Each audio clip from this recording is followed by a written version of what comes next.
함께 교독하도록 하겠습니다. 하솔의 왕 야빈이 이 소식을 듣고 마돈 왕 요압박과 스브론 왕과 악사방과 및 북쪽 산지와 기네롯 남쪽 아라바와 평지와 서쪽 도래의 높은 곳에 있는 왕들과 동쪽과 서쪽의 가나안 족속과 아모리 족속과 헷 족속 프리 족속과 산지의 여부스 족속과 미스바 땅 헤론산 아래의 히 족속에게 사람을 보내매 그들이 그 모든 군대를 거느리고 나왔으니 백성이 많아 해변에 수많은 모래 같고 간말과 병거도 심히 많았으며 이 왕들이 모두 모여 나와서 이스라엘과 싸우려고 메론 물가에 함께 진쳤더라. 여호와께서 여호수아에게 이르시되 그들로 말미암아 두려워하지 말라. 내일 이맘때에 내가 그들을 이스라엘 앞에 넘겨주어 물살시키리니 너는 그들의 말 뒷발이 힘줄을 끊고 그들의 병거를 불사르라 하시니라. 이에 여호수아가 모든 군사와 함께 메론 물가로 가서 갑자기 습격할 때에 여호와께서 그들을 이스라엘 손에 넘겨주셨기 때문에 그들을 격파하고 큰 시돈과 미스롯 마임까지 추격하고 동쪽으로 미스바 골짜기까지 추격한 한 사람도 남기지 아니하고 쳐 죽이고 여호수아가 여호와께서 자기에게 명하신 대로 행하여 그들의 말 뒷발이 힘줄을 끊고 그들의 병거를 불로 살랐더라. 하솔은 본래 그 모든 나라의 머리였더니 그때 여호수아가 돌아와서 하솔을 취하고 그 왕을 칼날로 쳐 죽이고 그 가운데 모든 사람을 칼날로 쳐서 진멸하여 호흡이 있는 자는 하나도 남기지 아니하였고 또 하솔을 불로 살랐고 여호수아가 그 왕들의 모든 성읍과 그 모든 왕을 불잡아 칼날로 쳐서 진멸하여 바쳤으니 여호와의 종 모세가 명령한 것과 같이 하였으되 여호수아가 하솔만 불살라고 산 위에 세운 성읍들은 이스라엘이 부사르지 아니하였으며 이 성읍들이 모든 재물과 가축은 이스라엘의 자손들이 탈취하고 모든 사람은 칼날로 쳐서 멸하여 호흡이 있는 자는 하나도 남기지 아니하였으니 여호와께서 그의 종 모세에게 명령하신 것을 모세는 여호수아에게 명령하였고 여호수아는 그대로 행하여 여호와께서 모세에게 명하신 모든 것을 하나도 행하지 아니한 것이 없었더라. 여호수아가 이같이 그 온 땅 곧 산지와 온 네겝과 고센 온 땅과 평지와 아라바와 이스라엘 산지와 평지를 점령하였으니 곧 세일로 올라가는 한락산에서부터 헤르몬산 아래 레바논 골짜기의 바알가까지라 그들의 왕들을 모두 잡아 쳐 죽였으며 그 왕들을 세운 지 오랫동안이라. 기본 주민의 히 족속 외에는 이스라엘 자손과 화친한 성읍이 하나도 없고 이스라엘 자손이 싸워서 다 점령하였으니 그들의 마음이 완악하여 이스라엘을 대적하여 싸우러 온 것은 여호와께서 그리하신 것이라. 그들을 진멸하여 바치게 하여 은혜를 입지 못하게 하시고 여호와께서 모세에게 명령하신 대로 그들을 멸하려 하심이었더라. 그때 여호수아가 가서 산지와 헤브론과 드빌과 아납과 유다 온 산지와 이스라엘 온 산지에서 아낙 사람들을 멸절하고 그가 또 그들의 성읍들을 진멸하여 바쳤으므로 이스라엘 자손의 땅에는 아낙 사람들이 하나도 남지 아니했고 가사와 가드와 아스도데만 남았더라. 다 같이 시작. 이와 같이 여호수아가 여호와께서 모세에게 말씀한 대로 그 온 땅을 점령하여 이스라엘 지파의 구분에 따라 기업을 주매 그 땅에 전쟁이 그쳤더라. 아멘. 이게 얼마만입니까? 4개월 만이네요. 참 기다렸습니다. 오랫동안 우리 성도님들을 기다렸고 오늘도 말씀을 준비하면서 하나님께서 저에게 이런 축복의 말씀을 주셨습니다. 오늘 이 말씀을 듣는 자에게 행복하리라고 말씀하셨습니다. 과연 오늘 이 말씀을 듣는 우리 성도님들이 어떤 분인지 제가 주님의 마음을 갖고 한번 스캔하도록 하겠습니다. 축복합니다. 그러셨군요. 네, 우리 주변에 지금 가면 갈수록 참 이러한 사건들이 많습니다. 갈등과 분열, 시기, 다툼 늘 항상 있는 뉴스예요. 그런데 이 뉴스의 현장에 가보면 아시겠지만 멀리도 갈 필요가 없어요. 우리 주변에도 늘 있는 일이니까. 그런데 그곳에 어떤 분위기냐면 용서하는 분위기가 아니죠. 화해하는 분위기가 아니고 연합된 분위기가 아니에요. 그 현장에 있는 자들은 상처와 고통과 슬픔과 분노만 남아 있습니다. 그래서 서로가 적이 되고 서로가 잘잘못을 따지는 그런 상황들이 벌어집니다. 세상은 그렇습니다. 그러나 우리는 이런 현장을 뭐라고 그러냐면 영적 전쟁이라고 합니다. 영적 전쟁. 그래서 오늘은 이 영적 전쟁 가운데 살아가는 우리에게 오늘 여호수아 11장은 우리에게 어떤 메시지를 주는지 이 제목을 근사하게 한번 정해봤습니다. 바로 여호와의 군대여 일어나라. 여호와의 군대여 일어나라. 저는 이 제목을 해볼 때 일주일 동안 고민했습니다. 도대체 어떤 제목을 이 본문과 일치할까 하고 주님 앞에 물어봤습니다. 어제 드디어 하나님께서 이 활용 정점, 바로 점을 찍을 수 있는 제목을 주셨는데 그게 여호와의 군대여 일어나라. 여러분들에게 하나님께서 여호와의 군대라고 부르십니다. 이 여호와의 군대는 어디에 나왔냐면 출애굽기 12장 41절에 나옵니다. 하나님께서 이들을 앞에서 목전에서 10가지 재앙을 보여주시고 그리고 나서 약속대로 이 가나안 땅을 가기 위해서 광야를 출발합니다. 그때 이들이 그동안 조상 때부터 지냈던 이 400년 동안 지냈던 이 애굽 땅을 벗어나올 때 다급히 벗어났다고 그랬어요. 여유 있게 나온 게 아니라 거의 쫓겨나듯이 대충 챙겨서 나오는 그런 모습 속에서 그야말로 오합지졸일 터인데 이들에게 여호와의 군대라고 하셨어요. 하나님은 뭘 보고 이들에게 여호와의 군대라고 말씀하셨냐면 하나님의 명령을 따라 살 자들. 그래서 이제는 하나님 앞에 죄를 짓는 자들에게 이제는 하나님의 심판이 될 자들에게 주시는 칭호였습니다. 그러니까 여기 계신 분들은 여호와의 군대됨을 믿으시기 바랍니다. 그런데 우리의 모습을 보면은 그렇게 군대답지 않아요. 왜 이렇게 나약해졌을까요? 오늘 이 말씀을 통해서 우리의 이 안에 있는 이 정체성을 다시 회복하는 시간이 됐으면 좋겠습니다. 말씀 속으로 들어가 보겠습니다. 오늘 제 1절에 나오는 이 하소랑 야빈은 어떤 사람이냐면 그야말로 이 북부의 가나안 지역에 마지막 남은 가장 큰 세력을 갖고 있는 이 하솔 나라의 왕이었습니다. 이 하솔이 굉장히 큰 지역이다 보니까 이 지역의 마지막 점령지가 될 터인데 근데 그 다음에 보면은 이 소식을 듣고라는 내용이 나옵니다. 어떤 소식입니까? 지금으로부터 3400년 전에 하나님께서 이스라엘 백성과 여호수아를 통해 명령하셔가지고 이 가나안 땅에 들어가면서 이 바로 여리고 성을 점령하는 것도 기적이었을 텐데 그 기적과 같은 소식이 가나안 전체에 소문이 돌렸고 그 소문이 들으면서 한 나라씩 점령된 것이 내일 또 말씀 묵상한 12장 24절인가요? 거기 보면은 31왕이 나옵니다. 그러니까 이 하솔 왕을 제외한 30개 나라가 이 지금 여호수아와 이스라엘 백성들이 그 의지하고 있는 하나님을 필두로 해서 이들이 전쟁을 치르고 있는데 다 점령이 된 거예요. 이 소식을 들은 거예요. 그러니 이 하솔 왕은 너무도 기가 막히지 않겠습니까? 정말 소문도 없는 이들의 나라, 흔적도 없는 이 방랑자와 같은 이들의 나라가 정말 이 가나안 지역의 모든 나라들을 복속시키고 있습니다. 이런 상황 속에서 지금 어떤 내용이 들었냐면 이 하솔의 야빈이 전체 지역의 우두머리라고 했고 그래서 이 함께 동맹을 맺어서 누구하고 싸우냐면 바로 이스라엘과 싸웁니다. 그런데 이들의 모인 숫자가 얼마나 많은지 해안가에 모래알 같다고 했습니다. 그런데 이들이 누구하고 싸운다고 아까도 말씀드렸지만 이스라엘과 싸웁니다. 그런데 이 이스라엘과 싸울 때 하나님은 이들의 마음 상태를 뭐라고 그러냐면은 한번 20절 한번 보세요. 이들의 마음이 완악하여 라고 합니다.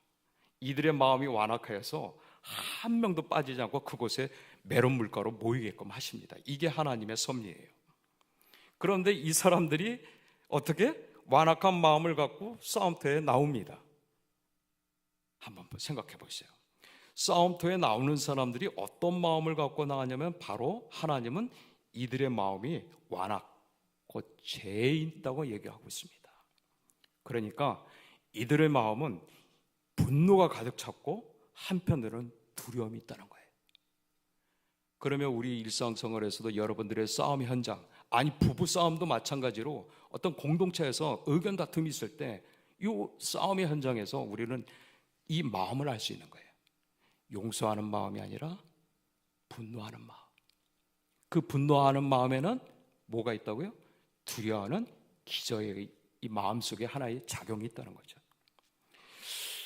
그런데 반대편에 대해서는 6절에 보면은 하나님께서 뭐라고 말씀하셨냐면 그들로 말미암아 두려워하지 말라. 내일 이맘때에 내가 그들로 이스라엘 앞에 넘겨주어 몰살시키리라 하고요. 그러니까 자신의 두려움과 분노 때문에 나오는 싸움의 현장과 정반대로 하나님의 약속대로 나오는 자들에게는 하나님이 주시는 뭐가 있다고요? 용기가 있는 줄 믿으시기 바랍니다. 싸움의 장면이 달라요. 싸움의 장면이.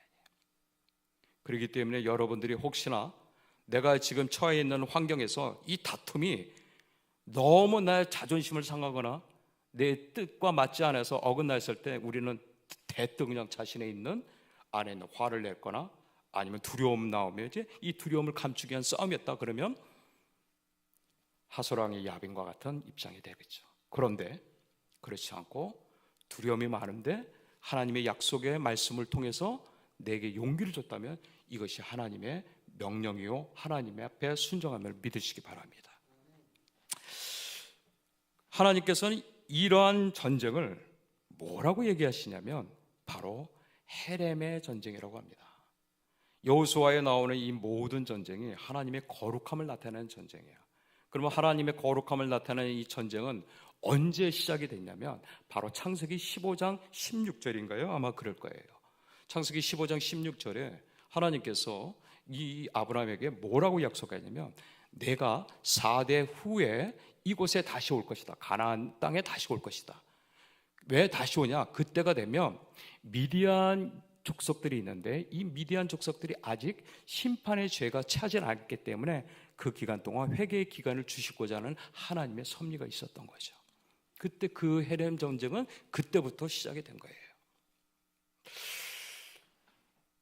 그렇다면 이 헤렘 전쟁을 우리가 이 말씀을 통해서 어떻게 하나님께서 이겨가는지 이 두 가지를 뽑을 수 있는데 첫 번째는 바로 이 여러분들과 함께 읽었던 말씀 중에 8절이 있어요.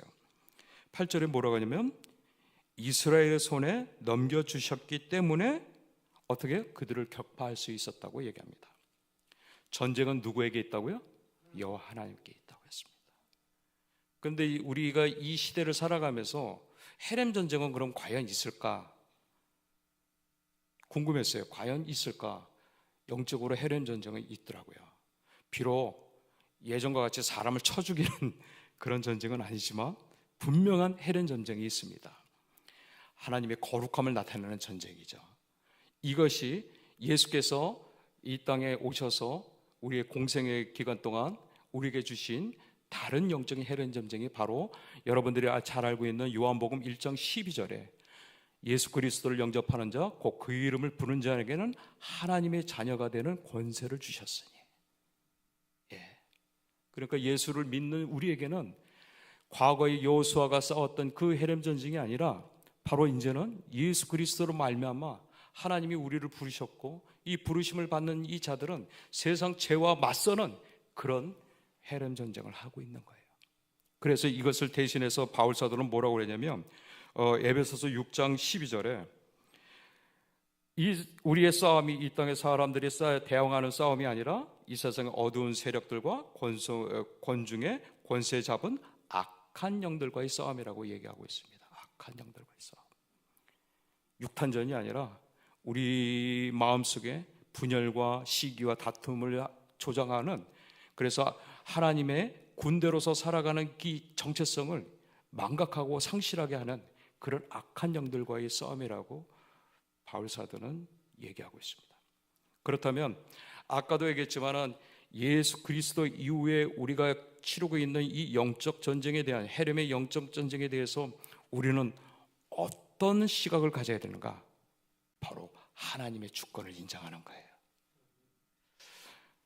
아까도 여호수아가 내가 이들을 너한테 주겠다고 말씀하셨을 때 그거는 하나님의 약속을 전폭적으로 지지했습니다.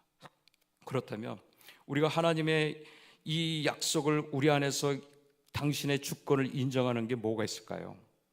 저는 그 두 가지를 여러분들한테 권면한다면 빌립보서 4장 13절에 내게 능력 주시는 자 안에서 내가 모든 것을 할 수 있느니라.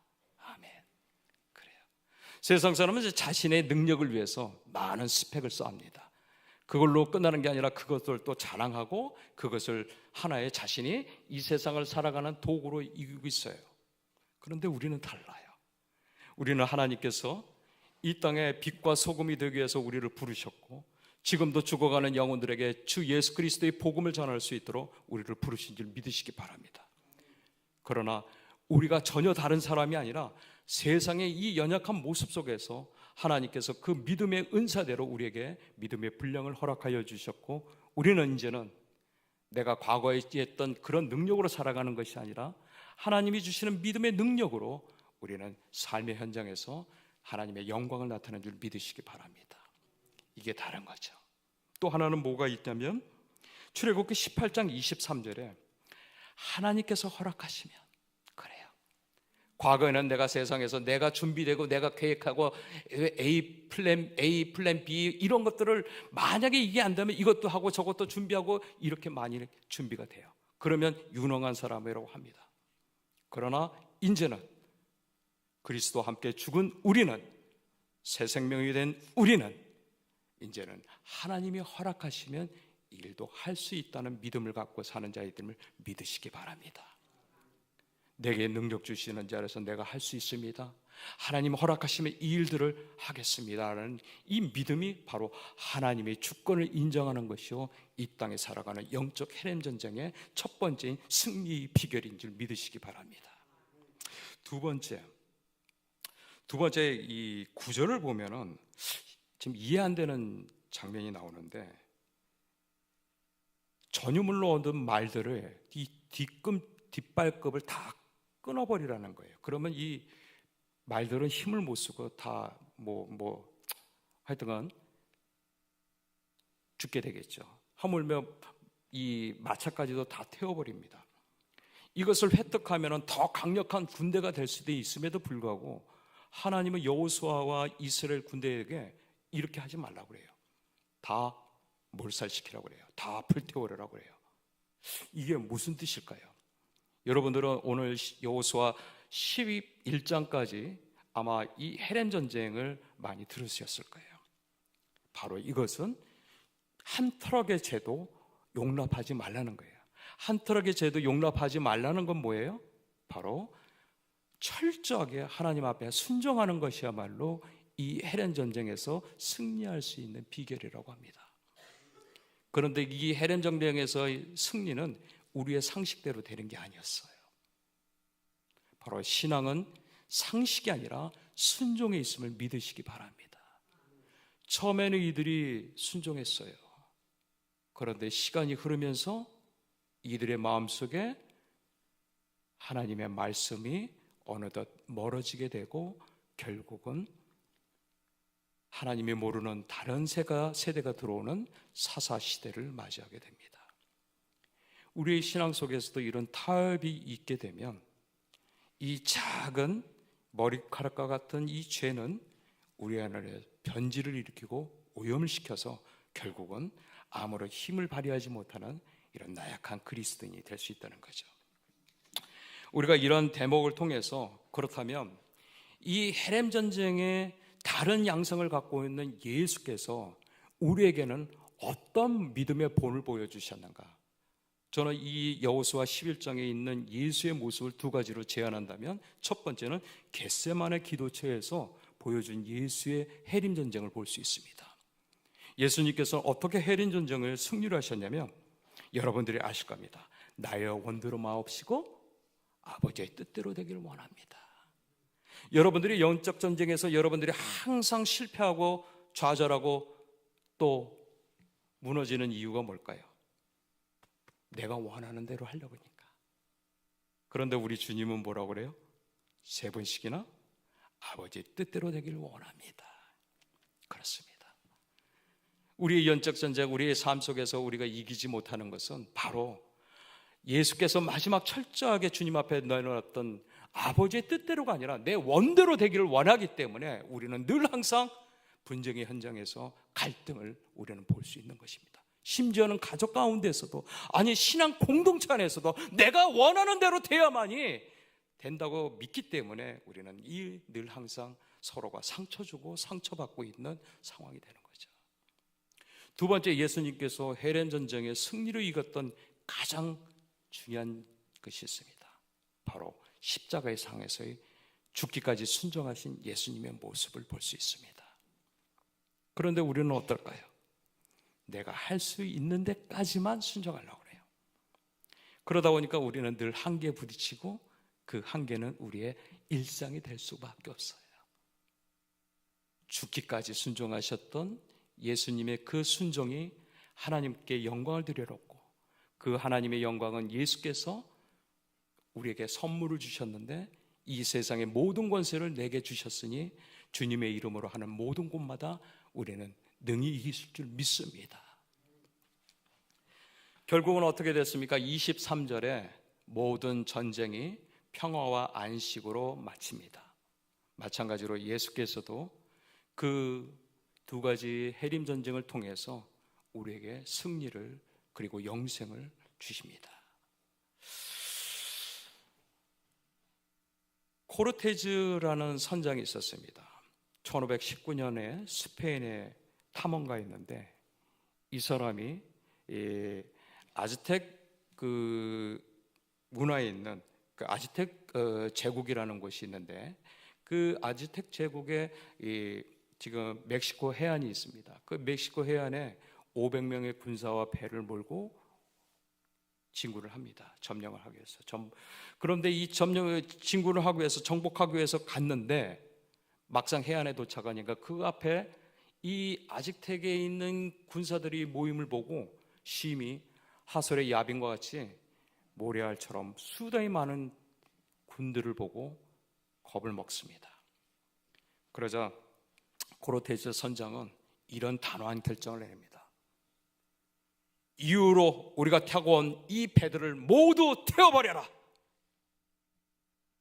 결국은 자신들이 타고 온 이 배들을 다 태우고 난 것 이후에 이들은 다시 집으로 돌아갈 수 없다는 것을 알고 죽음 외에는 내가 다시는 살 수 없다는 것을 선택한 후에 결국은 전쟁을 치릅니다. 어떻게 됐을까요? 정말 기적적으로 승리를 하게 됩니다.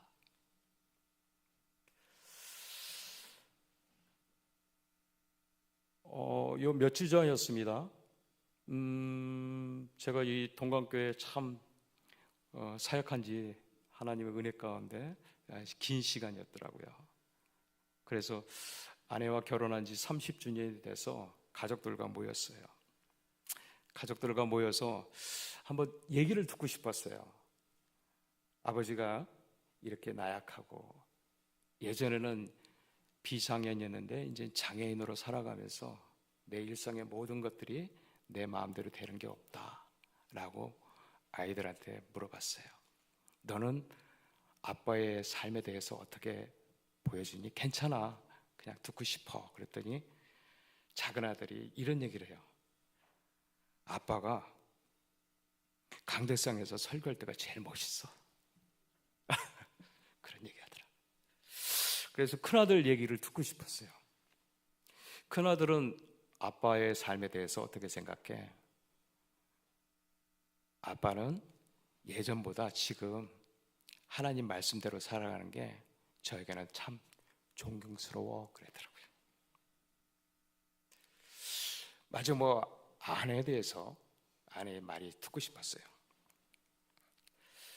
여보, 나는 당신이 하나님의 일에 묵묵히 지키고 나갈 때가 가장 멋있어.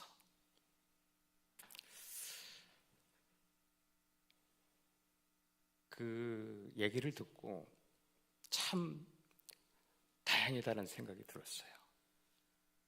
만약에 저렇게 연약한 그리고 나약한 저의 모습에 육신의 모습을 보고 만약에 다른 평가를 내렸으면 어떡할 뻔했나. 그런데 그렇지 않으시더라고요. 하나님은 당신의 주권을 인정하는 자를 오히려 세워주셨음을 감사합니다. 오늘 여호수아 11장에 여호와의 군대여 일어나라 라고 말씀합니다. 우리는 세상을 살아가는 많은 환상들을 보면서 저렇게 살아가야 되는 거 아닌가? 괜히 교회 생활을 열심히 하다 보면 쪽박 차는 거 아닌가? 아직도 미래에 대해 노후 준비가 안 됐는데 보험도 웬만큼 들어야 되고 또 이것도 해야 되고 저것도 준비해야 되고 그래야 어느 정도 좀 노후가 준비되어 있지 않는가? 그런데 우리가 잊지 말아야 될 게 있어요. 아까 저와 여러분이 함께 찬송가 359장 있죠? 우리의 목표가 어디 있다고요? 저 천성을 향해 가는 성도들. 저 천성을 향해 가는 성도들의 가장 중요한 것은 우리 안에 있는 정체성이에요. 그렇기 때문에 우리는 주님께서 이 땅의 빛과 소금이 되라고 우리를 부르셨어요. 그런데 우리는 어떻습니까? 세상에서 여전히 기분대로만 살려고 하지 않습니까? 기분이 좋으면 열심히 봉사하고 기분이 나쁘면 에이씨 나 없어도 되지 뭐. 그런 기분대로 살다가 이제 집에 가면 어떻게 해요? 육체의 정욕과 안목의 정욕과 이생의 자랑으로 욕구에 충족해서 그 욕구로 채워진 가득한 마음을 갖고 또 세상에 나가서 또 어떻게 해요? 수단이 목적이 돼가지고 완전히 그걸 위해서 심취해버리면 이 교회에 모인 모든 우리는 어떻게 됩니까? 우리는 결국 하나님이 이 땅 가운데 죽어가는 영혼들을 저 악한 영들에서 꼬집어내는 그런 헤렘 전쟁을 치르는 이스라엘 백성들인데 이제 순종하진 않잖아요. 그래요. 그 당시처럼 하나님께서 딱 두 가지만 말씀하셨어요. 내가 승리를 보장하고 그리고 너희는 이것만 순종해라. 네 상식에 있는 것이 아니라 네 믿음의 순종에 있다고 말씀하십니다. 우리는 승리의 약속이 보장이 되어 있습니다. 그 약속의 보장이 되신 분이 내 안에 계시고 오늘도 그분이 우리를 인도하실 것입니다. 기도하겠습니다. 오늘은 제2차 와보라 전도축제인 소망축제가 있습니다. 오늘 주영훈 집사님께서 오늘 새신자들을 초대하면서 우리가 이 세상에 왜 우리를 부르셨는지 우리의 정체성을 회복하는 시간이 되기를 간절히 소망합니다. 그래서 이곳에 오신 하나님이 초대하신 영혼들이 정말 이 시대의 어두운 세상에 이 적과 보이지 않는 악한 영들과 싸우는 그런 강력한 그리스도의 군대가 되어달라고, 군사가 되어달라고 우리 오늘 전도축제를 위해서 함께 기도해 주시기 바랍니다. 그리고 오늘 또 말씀에 선포를 하시는 이 강대성에서 말씀 선포하시는 우리 담임 목사님과 또 다른 사역자들에게 이 말씀이 영안이 열리고 또 말씀의 능력을 더하여서 말씀을 통해서 우리 하나님의 순종할 수 있는 군사 되달라고, 그리고 주의 일꾼들을 위해서 각각 보이지 않는 곳마다 하나님께서 저들을 세워주셨으니까 주님의 다하듯 그 섬김을 다할 수 있도록 우리 기도해 주시고, 끝으로 각처에 보내준 우리 선교사님들을 위해서 말씀을 꽂고 우리 주여 이름을 부르며 기도하겠습니다. 주여